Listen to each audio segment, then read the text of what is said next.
الشيطان الرجيم بسم الله الرحمن الرحيم إن الحمد لله نحمده ونستعينه ونستغفره ونستهديه ونعوذ بالله من شرور أنفسنا ومن سيئات أعمالنا من يهده الله فهو المهتدي ومن يضلل فلن تجد له وليا مرشدا وأشهد أن لا إله إلا الله وحده لا شريك له وأشهد أن سيدنا وحبيبنا محمدا عبده ورسوله اللهم صل وسلم وبارك عليه وعلى آله وصحبه أجمعين إن الله وملائكته يصلون على النبي يا أيها الذين آمنوا صلوا عليه وسلموا تسليما اللهم صل على محمد وعلى آل محمد كما صليت على إبراهيم وعلى آل إبراهيم وبارك على محمد وعلى آل محمد كما باركت على إبراهيم وعلى آل إبراهيم في العالمين إنك حميد مجيد أما بعد السلام عليكم ورحمة الله وبركاته. Aujourd'hui, Inch'Allah, le sujet de la khutbah va tourner autour d'une question principale dans l'éducation spirituelle de chaque musulman. Il s'agit de Al-Muhasabah. Al-Muhasabah, c'est un concept très important. On peut la traduire par se juger soi-même avant d'être jugé devant Allah subhanahu wa ta'ala. S'auto-juger, s'auto-contrôler, faire des points périodiques pour se rendre compte de ce que nous avons fait dans cette période. Et là, nous avons un hadith du prophète sallallahu alayhi wa sallam, un hadith très important, dans lequel le prophète sallallahu alayhi wa sallam nous montre al-kayyisu wal-ajiz. Al-kayyis, on peut le traduire par l'intelligent, celui qui se débrouille bien dans la vie. Al-ajiz, c'est l'impuissant, celui qui ne fait rien dans sa vie, celui qui n'est pas conscient de ce qu'il attend. Donc, le prophète nous donne la définition de chacun. Il dit Al-Kayyis, l'intelligent est celui qui est vigilant avec soi-même. Il se contrôle périodiquement, et qu'il agit pour le jour de jugement dernier, pour l'au-delà. Il agit pour après, pour la vie éternelle. Donc, il agit pour l'au-delà. Donc voilà ce que le prophète sallallahu alayhi wa sallam nous dit. Wal-ajiz, l'impuissant, c'est celui qui laisse libre cours à son nafs, à son ego. Il laisse libre cours, il avance, sans même se rendre compte de ce qu'il est en train de faire, sans regarder derrière lui. Il avance uniquement dans cette dunya, toujours il avance jusqu'à que la mort l'arrête. Et donc, il laisse libre cours à ses passions. Et après, il donne des faux espoirs en Dieu. Dieu va me pardonner, Dieu va me pardonner, Dieu va me pardonner. Et Omar ibn Khattab radiyallahu anhu commente ce hadith. Tout de suite, il fait un commentaire sur ce hadith. Vous allez le trouver, ce hadith avec le commentaire de Omar. Et Omar, qu'est-ce qu'il dit radiyallahu anhu? Il dit, jugez-vous vous-même avant d'être jugé par Allah subhanahu wa ta'ala. Et pesez vos actions avant qu'elles soient pesées pour vous. Le mizan, donc le jour du jugement dernier, tout ce que nous avons fait sera pesé dans une balance que Dieu seul connaît la nature. Et donc, Omar il nous dit, pesez vous-même vos actions avant qu'elles soient pesées par quelqu'un d'autre, par un ange ou par... Donc, avant qu'elles soient pesées pour vous, et préparez-vous à la grande exposition de vos œuvres. Et préparez-vous à la grande exposition. Soyez prêts. Quand un commerçant fait ses comptes périodiquement, chaque semaine, chaque jour, chaque soir, il fait ses comptes, ben à la fin de l'année, il n'a pas besoin de faire beaucoup de comptes, c'est bon, il les a fait au fur et à mesure. Mais imaginez un commerçant qui ne fait pas ses comptes, il ne fait rien pendant toute l'année, et arrivé à la fin de l'année, comment il va se retrouver? certainement il va être complètement perturbé, il ne retrouve rien, il ne trouve pas ses calculs parce qu'il ne les a pas suivis d'une manière quotidienne, d'une manière périodique. Voilà aussi le musulman. Voilà ce que Omar ibn Khattab nous dit. Jugez-vous avant d'être jugé par Allah subhanahu wa ta'ala. Tu dois faire un point périodiquement. L'idéal, c'est quotidiennement, un point quotidien qu'on consacre, ne serait-ce que 10 minutes à al-muhasaba, à un moment de méditation, à un moment de se rendre compte. Et ça fait partie des adorations. L'adoration n'est pas uniquement la prière. Aussi, rester 10 minutes seul avec l'intimité avec Allah subhanahu wa ta'ala et se dire qu'est-ce que j'ai fait de ma journée, qu'est-ce que j'ai fait comme bien, qu'est-ce que j'ai fait comme mal, se rendre compte et se donner une promesse à soi-même et à Dieu de ne plus revenir au mal et de continuer à faire le bien. Voilà le muhasaba, voilà ce que les savants, les sahaba, les tabi'in nous ont enseigné et c'est ce qu'ils faisaient eux-mêmes en appliquant ce que Allah nous demande de faire. Allah nous dit: oh vous les croyants, craignez Dieu et que chacun de vous songe à ce qu'il a avancé pour assurer demain son salut. Songez, pensez à ce que vous allez apporter. Qu'est-ce que vous allez apporter? Qu'est-ce que vous allez présenter devant Dieu? Donc il faut que tu aies des moments où tu penses à ce que tu as fait, au bien ou au mal, ce que tu as fait pour rencontrer Dieu. Donc Allah nous dit: oh vous les croyants, craignez Dieu, que chacun de vous songe à ce qu'il a avancé pour assurer demain son salut. Le salut, le jour du jugement dernier, ça serait avec les œuvres, les bonnes œuvres, et le fait de s'éloigner des péchés. Se contrôler et rendre compte de ses actions est la première étape dans la purification de l'âme. Si on veut purifier nos âmes, si on veut avancer dans ce qu'on appelle le cheminement vers Dieu, la tazkiya, la première étape, c'est de se faire un point périodique, quotidien, chaque soir avant de dormir, de se faire ce point, de se dire qu'est-ce que j'ai fait de ma journée, les paroles que j'ai dites, les actions, les pensées, et je me juge selon les règles que l'islam a établies. Et ça me permet d'avancer. Vous ne pouvez pas imaginer à quel point ces 10 minutes sont bénéfiques pour chacun de nous.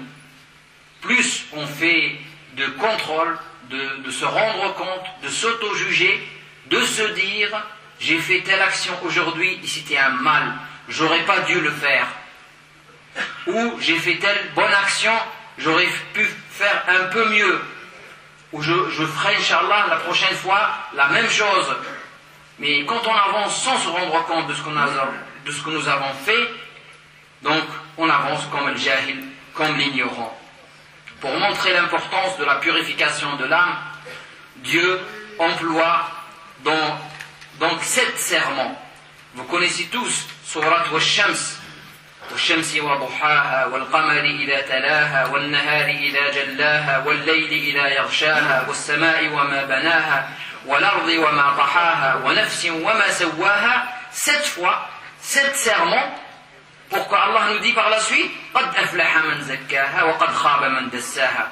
Par le soleil et son premier éclat, par la lune quand elle lui succède, par le jour quand il éclaire le monde, par la nuit quand elle l'obscurcit, par le ciel et celui qui l'a édifié, Allah, par la terre et celui qui l'a étendue, par l'âme et celui qui l'a équilibré.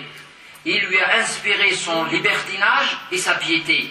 L'âme, elle est prête, elle est prédisposée à la piété comme elle est prédisposée au libertinage. Elle est prédisposée au bien comme elle est prédisposée au mal. Et c'est toi, avec ton effort, que tu vas l'induire dans le chemin du mal ou le chemin du bien. Et Allah jure 7 fois pour nous dire après, en vérité, l'homme qui purifie son âme sera sauvé et celui qui la corrompt sera réprouvé. Bon, pour nous montrer l'importance de la purification. Et comme j'ai dit, la purification commence par s'auto-juger, al-muhasaba. Allah mentionne l'âme qui se blâme. Et comme vous le savez, il y a 3 types de nafs. Un nafs, on peut la traduire par l'âme ou on peut la traduire par l'ego, soi-même. Donc c'est passion. Donc il y a 3 types. Il y a un nafs al-ammara bis-sou, l'âme qui incite à faire le mal. Elle est tellement corrompue, on l'a tellement laissée qu'elle devient ammara bis-sou. Elle incite la personne toujours à faire le mal. Donc cette nafs n'a pas besoin de shaitan, parce qu'elle devient elle-même shaitan. Donc elle incite la personne à faire le mal. Quand on a une nafs de cette nature, on fait toujours le mal. Et le mal devient sa nature. On trouve notre bonheur en faisant le mal. Donc ça c'est la nafs al-ammara bis-sou. Elle incite la personne à faire le mal. Ça c'est le niveau le plus bas. Entre le niveau intermédiaire, c'est un nafsu al-lawwama. Al-lawwama, c'est la nafs qui se blâme d'une manière continuelle, tout le temps. Elle se blâme. Elle fait des péchés et elle n'est pas contente parce qu'il y a un fond de bien en elle. Et elle fait le bien et elle est contente parfois. Et parfois elle regrette le mal, parfois elle regrette d'avoir fait le bien, et ainsi de suite. Et elle se blâme d'une manière continue. Et vous avez le 3e niveau, le plus haut niveau, al-nafsul mutma'inna, l'âme apaisée. C'est l'âme qui t'incite à faire uniquement le bien. Et quand tu fais le mal, elle est complètement perturbée. Et elle ne retrouve son bonheur qu'en faisant le bien. Voilà les 3 types de nafs. Et Allah nous mentionne dans le Coran cette nafs al-lawwama, celle qui se blâme d'une manière continue. Il dit celle qui prend conscience de ses transgressions et se blâme pour ses fautes. Elle appelle alors son propriétaire à se repentir et le met en garde contre les transgressions avant qu'il ne les commette ou après. Cet état de l'âme est évoqué par Allah subhanahu wa ta'ala quand Allah nous dit non, j'en jure par le jour de la résurrection. Non, j'en jure par l'âme toujours prompte à se faire des reproches. La uqsimu bi yawmil qiyamah wa la uqsimu bin nafsil lawwamah. Donc Allah jure par cette âme qui est prompte à se faire des reproches. Et donc quand on est comme ça, on est sur le chemin d'atteindre, Inch'Allah, si on continue dans ce chemin, d'atteindre l'âme apaisée. Dieu jure par cette âme pour en souligner l'importance, comme il jure par le jour de la résurrection. D'après Ibn Abbas, ou Mujahid, ou Al-Hassan al-Basri, et d'autres tabi'in, quand je parle de tabi'in, je parle des enfants des compagnons. Vous avez le prophète sallallahu alayhi wa sallam, vous avez ses compagnons, c'est ceux qui l'ont suivi, ceux qui ont cru en lui quand il était en vie, et vous avez leurs enfants, on les appelle tabi'in. D'autres tabi'in, les succédeurs, ceux qui ont succédé aux compagnons. Ils disent que cette âme est celle du croyant qui ne cesse de se faire des reproches et de remettre en question ses propres intentions, ses propres œuvres, ses propres paroles, se blâmant ainsi continuellement. Al-Hassan al-Basri dit, par Dieu, il s'agit, ou al-nafs al-lawwama, il s'agit de l'âme du croyant qui s'interroge sans cesse sur ses propres intentions. Lorsqu'il parle, pourquoi j'ai parlé? Est-ce que ce que je vais dire est un bien, que je le dise ou pas? Lorsqu'il mange, pourquoi je mange? Lorsqu'il réfléchit, lorsqu'il agit, lorsqu'il sort, lorsqu'il rentre, tout le temps, il a un autocontrôle qui vient purifier ses intentions et purifier ses actions. Il dit, le pervers, lui, ne se remet jamais en question. Jamais il ne s'assoit une fois avec lui-même pour se rendre compte de ses actions. Celui-là, et dans les affaires, quand on a quelqu'un qui ne fait jamais de bilan, ça marchera jamais, ces affaires ne marcheront jamais. Et c'est exactement la même chose dans la démarche vers Allah subhanahu wa ta'ala. Il faut faire son bilan. Il faut faire son bilan quotidien. Et il faut faire son bilan chaque Ramadan. Par exemple, faire son bilan annuel de ce que j'ai fait dans cette vie, de ce que j'ai fait de mon année. Et Allah nous donne des occasions, comme ça le musulman se rappelle de ce qu'il a fait. Se remettre en question et améliorer notre adoration pour Dieu subhanahu wa ta'ala, faire un bilan hebdomadaire au quotidien, voire même quotidien, est idéal pour progresser dans sa foi, incha'Allah. Les moments les plus propices et efficaces, c'est avant de dormir. Quotidiennement, avant de dormir, on prend quelques minutes pour se dire combien j'ai fait de prières à la mosquée, combien j'ai fait ça, qu'est-ce que j'ai dit comme mal d'une personne, est-ce que j'ai pensé, est-ce que j'ai fait de la méditation. On se pose des questions. Il y a même certains qui ont fait des tableaux. Et c'est une très très bonne méthode. Et se dire pourquoi pas, je m'améliore sur ce point-là, sur ce point-là, sur ce point-là. Là, alhamdulillah, Allah m'a aidé, je continue. Par l'aide d'Allah, j'ai atteint un bon niveau ici. Là par contre, il me reste des progrès à faire. Et ainsi de suite, quotidiennement. Il y a même des savants, comme j'ai dit, qui ont fait des tableaux. Par exemple, suis-je sincère avec Allah dans mes adorations? Est-ce que je m'acquitte de toutes mes prières à l'heure, à la mosquée, avec concertation, avec une bonne intention? Est-ce que je lis, j'apprends ou je révise une partie du Coran quotidiennement? Est-ce que je me rappelle et j'invoque Allah subhanahu wa ta'ala souvent, et j'utilise les invocations adéquates quand je sors de chez moi, quand je rentre chez moi, avant de manger, avant de dormir? Est-ce que j'ai appris ces invocations et je les dis à chaque occasion? Est-ce que je multiplie les bonnes actions?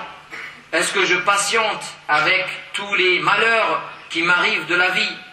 Est-ce que je me plains plus facilement à Dieu ou aux hommes? Est-ce que je respecte mes parents? Est-ce que je respecte mon conjoint, mon époux, mon épouse, mes voisins? Est-ce que je garde contact avec la grande famille, ma grande famille, Silatul Rahim? Est-ce que je salue souvent les autres et réponds à leur salut? Est-ce que j'utilise un vocabulaire sans vulgarité? Est-ce que j'évite de parler en mal des autres quand ils sont absents? Est-ce que j'arrive à maîtriser ma colère, même si on m'y pousse? Est-ce que j'évite la calomnie, la médisance dans mes paroles? Est-ce que je donne la charité aux pauvres, l'argent ou autre? Est-ce que j'évite toute tricherie, toute tromperie dans la vie? Est-ce que j'apprends ma religion? Pour quel but je l'apprends? Est-ce que je partage aussi ma science avec les autres? Est-ce que je parle de l'islam pour inviter les gens à embrasser cette belle religion? Est-ce que je donne une bonne image de ma religion ou une mauvaise? Est-ce que j'essaye d'être un exemple pour les autres? Mes actes reflètent bien mes paroles ou le contraire? Est-ce que je juge facilement les autres? Est-ce que je fais de chaque minute une minute utile dans ma vie et je ne perds pas mon temps à faire des choses qui ne sont pas utiles? C'est avec cette muhasaba que je peux améliorer mon état et que je peux progresser et, Inch'Allah, arriver au droit chemin, arriver au paradis, Inch'Allah. Et nous avons un exemple extraordinaire dans les compagnons du prophète sallallahu alayhi wa sallam. Omar, on l'entendait souvent tout seul quand il était à la maison crier et parler avec lui-même. À haute voix, il se parlait. Qu'est-ce que tu as fait, Omar, aujourd'hui? Qu'est-ce que tu as fait? Abu Bakr, il prenait sa langue entre ses doigts. Il dit, voilà, c'est ma langue qui m'induit dans l'erreur à chaque fois. Abu Bakr et Omar et les autres compagnons de la même manière. Nous avons l'imam al-Mawardi qui dit, rahmatullahi alayhi, la muhasaba est de revoir chaque soir ce que la personne a fait dans sa journée. S'il a fait des bonnes choses, alors elle doit continuer et continuer à les faire mieux encore et remercier Allah pour son aide. Si elle fait plus de mauvaises actions, alors elle doit se remettre en question, se repentir et décider de ne pas les refaire par l'aide d'Allah subhanahu wa ta'ala. نسأل الله سبحانه وتعالى أن يجعلنا ممن يحاسبون أنفسهم وأن يجعلنا ممن يتقونه حق تقاته. سبحانك اللهم وبحمدك نشهد أن لا إله إلا أنت نستغفرك ونتوب إليك. سبحان ربك رب العزة عما يصفون وسلام على المرسلين والحمد لله رب العالمين.